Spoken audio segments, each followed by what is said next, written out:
ঠিক আছে। সালাম আলাইকুম। এই মুহূর্তে যে জায়গাটা অবস্থান করছে এটা দেবহাটা এশিয়ার সর্ববৃহত্তম বটগাছ। আর এই বটগাছ সম্পর্কে একটু জানার চেষ্টা করব। বনবিবির বটগাছ বয়স আনুমানিক ৩০০ বছরের বেশি। অবস্থান ৮ বিঘা জমিতে। খুঁজে পাওয়া যায় না এটার গোড়া। সাতক্ষীরা দেবহাটার রহস্যঘেরা এই বৃক্ষ দেখতে প্রতিদিন ভিড় করে অনেক মানুষ। অবকাঠামোগত উন্নয়ন করে পূর্ণাঙ্গ পর্যটন কেন্দ্র গড়ে তোলার দাবি স্থানীয়দের। সাতক্ষীরা দেবহাটা উপজেলা থেকে কিছু দূর গেলেই বনবিবির বটগাছের দেখা মিলবে। প্রায় ৮ বিঘা জমি জুড়ে এর অবস্থান। জনশ্রুতি আছে ৩০০ বছর আগে জমিদার ফণীভূষণ মণ্ডল গাছটিকে দেবী জ্ঞান করে নাম রাখেন বনবিবির বটগাছ। তখন থেকে শুরু হয় এর পূজা।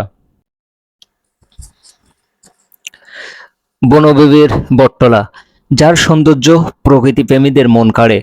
এই বটতলাকে ঘিরে রয়েছে কয়েকশো বছরের ইতিহাস, ঐতিহ্য ও সংস্কৃতি। বনবিবির বটতলা পাখির কলকাকলিতে মুখরিত থাকে সবসময়। ৩.৫ একর জায়গা জুড়ে ছড়িয়ে থাকা মূল মহিরুহ ঘিরে তাকে তৈরি হয়েছে জীবন্ত গাছের খুঁটি। সব মিলিয়ে ডাল পাতার ছাওয়া গোলঘরের রূপ নিয়েছে বটগাছটি। সাতক্ষীরা জেলা শহর থেকে মাত্র ২৫ কিলোমিটার গেলেই বাংলাদেশ ভারত সীমান্তের উপজেলা দেবহাটা। এর প্রাণকেন্দ্রেই আছে হাজার বছরের এক বটবৃক্ষ। স্থানীয়ভাবে এই স্থানটি বটতলা কিংবা বনবিবি তলা নামে পরিচিত। এই বটগাছটির বিশেষত্ব হলো বিস্তৃত এই বটগাছের প্রকৃতি গোড়া খুঁজে পাবেন না, কেননা গাছের শাখা প্রশাখা শিকড় থেকে বিরাট রূপ ধারণ করে আছে। প্রচলিত ইতিহাস থেকে জানা যায় এই এলাকায় ব্রিটিশ আমলে জমিদারদের বসবাস ছিল। উপজেলা সদর থেকে টাউন শ্রীপুর পর্যন্ত মাত্র ৩.৫ কিলোমিটারের মধ্যে ছিল ১৮ জন জমিদারের বসবাস। এই টাউন শ্রীপুরে বাংলাদেশের দ্বিতীয় পুরসভা ছিল, যার নাম ছিল টাউন শ্রীপুর মিউনিসিপ্যালিটি ধারণা করা হয়।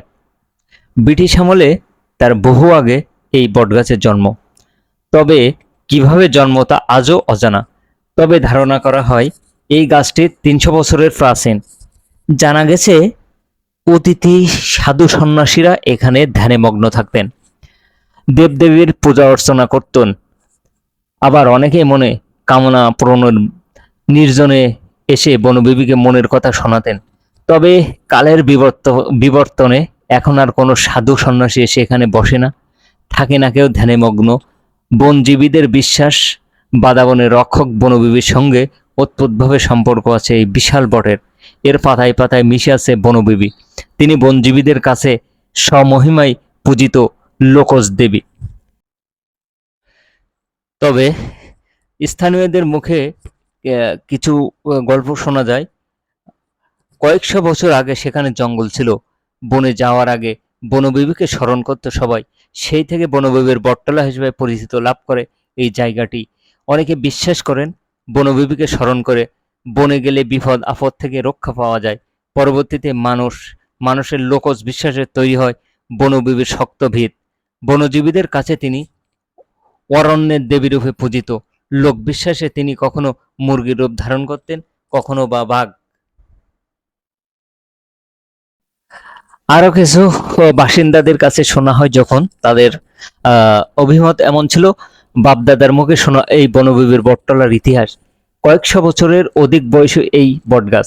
ছোটবেলায় থেকে নাকি তারা দেখে আসছে প্রতি বছরই পহিলা মাঘে সেখানে হাজত মেলা বসে। সব ধর্মের মানুষেরা আগমন ঘটে বনবিবির বটতলায়। অনেকে বিশ্বাস স্থানে দুধ ঢাললে সবারই মঙ্গল হয়। এছাড়া প্রতি বছর পহেলা বৈশাখ উপজেলা প্রশাসনের উদ্যোগে বনবিবি বটতলায় পান্তা ইলিশ খাওয়ার ধুম পড়ে। দূর দূরান্ত থেকে মানুষ আসেন নববর্ষ উদযাপন করার জন্য। নাচ গান আনন্দ মেতে ওঠে সবাই। শুধু হাজত মেলা বা নববর্ষ উদযাপন নয়, সৌন্দর্য উপভোগের জন্য দেশের বিভিন্ন জেলার মানুষ প্রতিদিন বেড়াতে আসেন বনবিবির বটতলায়। জায়গাটি অনেক নিরিবিলি এবং খুবই সুন্দর হওয়ায় মাঝে মাঝে এই বটতলাতেই ভারত বাংলাদেশের যৌথ ছবি সংঘশিলের অনেক দৃশ্য ধারণ করা হয়েছে। এছাড়া ইত্যাদি অনুষ্ঠানে এটা নিয়ে পর্ব প্রচারিত হয়। উপজেলা পরিষদের উদ্যোগে প্রতি বছর এই বটতলায় পহেলা বৈশাখ উদযাপিত হয়। পান্তা ইলিশ খাওয়ার ব্যবস্থা থাকে।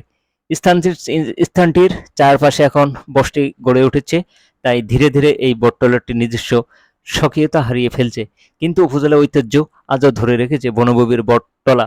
ছায়া সুনিবিড়, পাখির কুজনে মুখরিত শ্যামল ও নয়নাভিরাম এই স্থানটি অবসরের কিছুটা সময় বসে থাকলে মনের সকল ক্লান্তি দূর হয়ে যায়, মনটা সতেজ হয়ে ওঠে। প্রকৃতির অপূর্ব দৃশ্য দেখতে দেখতে সময় কেটে যায়। এই সেই বটতলা যেখানে কিছুটা সময় ব্যয় করলাম এবং খুবই আনন্দ সহিত সময়টা পাস হলো। আর বটগাছের ছায়া সবাই কিন্তু আমরা জানি যে খুবই শীতল, আর এই শীতল কিছু সময়ের জন্য আমাদের মনকে কিন্তু প্রশান্তি দিয়েছিল আসলেই।